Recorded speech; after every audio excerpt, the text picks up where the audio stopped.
Welcome back to CineGear 2014 live on Be Terrific, brought to you by Adorama. I'm Michael Artis. We're on Paramount's backlot. That is what CineGear is about. This is the coolest show. I mean, I'm so excited. This is Les Zellin from Cook Optics, the best lenses in the world. I always liked you. Thank you. I haven't interviewed you since NAB a couple years ago. Okay. Unfortunately, we didn't hook up this year, but I wanted to, and it just was a scheduling conflict. But I know that I'm glad you're here. And I'm excited, and so, I mean, you're on all these movie sets all the time, right? You get to visit because of the lenses. You'd like to think so, but I'm usually in a plane traveling somewhere. What do you think of this, of being here? Isn't this magical? This is a great show because it's on a lot. It gives you the real sense of being in the business, and especially for people that are out of town, they love coming here because they so seldom get to be on a lot. So this is great. Now, you guys have been making optics forever. It's like 100 years. Cook lenses have been serving the industry for 120 years, and our company was founded in 1886. So we go back 128 years. Unbelievable. Yeah.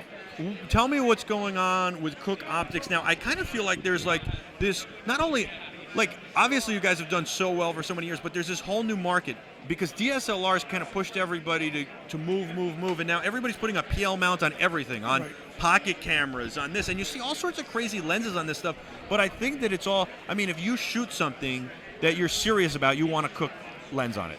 I would like to think so, absolutely. Cook is a storied name in the industry, but it's storied because we've earned it. With the Cook look, tends to make people look good. It's very pleasing on the eye, but yet it's got a lot of resolution and a lot of detail, a lot of shadow information. So it's a recipe that's been consistent with us since the speed panchros in the 1920s. Do you feel like you found a whole new audience with these DSLR filmmakers and everything? Well, with digital in general, back in the pre-Red days, in the film days, the film industry was really 200 or 300 rental houses worldwide, and a few others, but that was the majority of it. With the Red Revolution, it is, we've gone to tens of thousands of customers, and everybody's hungry to get a look and get something that looks very individual. There's nothing that looks like the Cook look. You said it. You didn't say that, but you said the Cook look is the look. It's amazing, and I know the great thing is you cannot. I mean, look, the lenses are very expensive. They're not cheap. But if you can't afford them to own them, you can rent them. Absolutely, from almost any rental house around the world. And that's terrific. You rent it at Adorama, do you not? Yes, they have a set of S4s. Yeah, and so that's very cool. You go to Adorama Rental, and you can rent them there. Absolutely. What is your favorite shot that's ever been shot on a Cook lens? I can't even answer that. I mean, we go back so far in the movie business. Almost every movie that Charlie Chaplin made was shot on our lenses. Mary Pickford, the first Academy Award-winning movie Wings was shot with our stuff. You guys have won an Oscar as well for technical achievement, right? We won an Oscar in 2012. We accepted it in 2013, so a 2012 Oscar for basically a lifetime achievement for our contribution to the industry. Amazing. For a lens company, that's unbelievable. Well, almost at every junction, we had the first purpose-built motion picture lenses around the turn of the last century. When sound came in, there were really no decent fast lenses. And of course, before sound, they lit with anything. Big arc light, sunlight, whatever. I don't know if you've ever heard of arc light. Sure. Well, a lot of young people that probably are shooting today haven't. Noisy, dirty, smoky. But in silent film, it didn't matter. But when sound came in, there was a real issue. Right. And we developed the speed panchros, and we have letters in our files from studio heads saying basically, speed panchros made sound movies possible. Wow. And then later, when Technicolor developed, Technicolor, the same Technicolor that's today, but originally Technicolor was a 3-strip film process. To get color, they had black and white film with a red, blue, and green filter. Sure. So it's basically like a modern television camera. Absolutely, yeah. A 3-chip camera. And nobody could figure out how to get the light all the way back through the prism and the beam splitter and all that.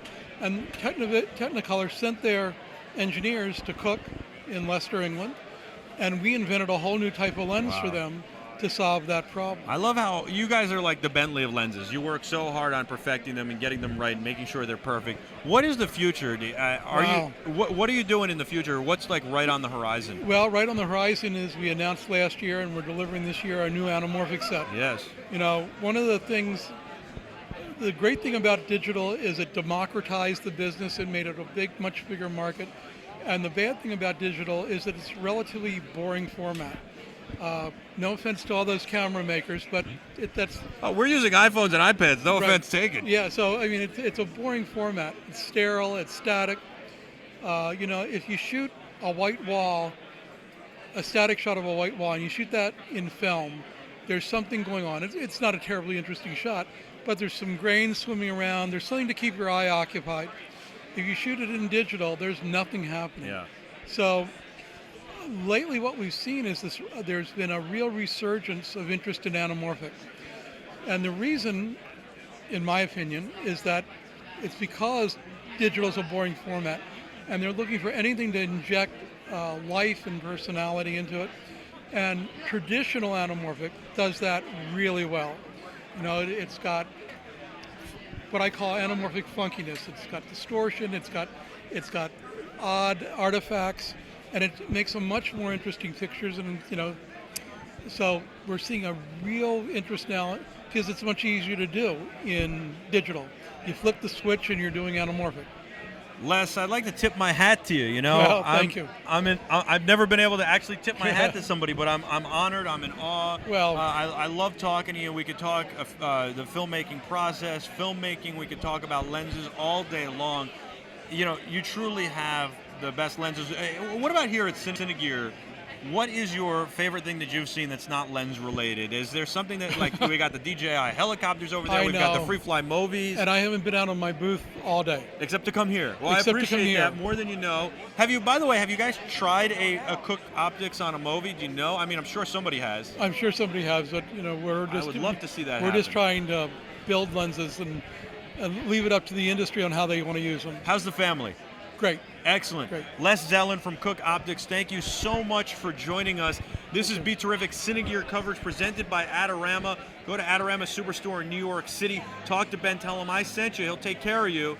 And you can also shop on Adorama.com. We got a whole lot more show for you. We'll be back right after this. I'm Michael Artsis. Thank you so much, Les, for joining us. I know you're busy here. It's awesome. We'll be back in the sun right after this.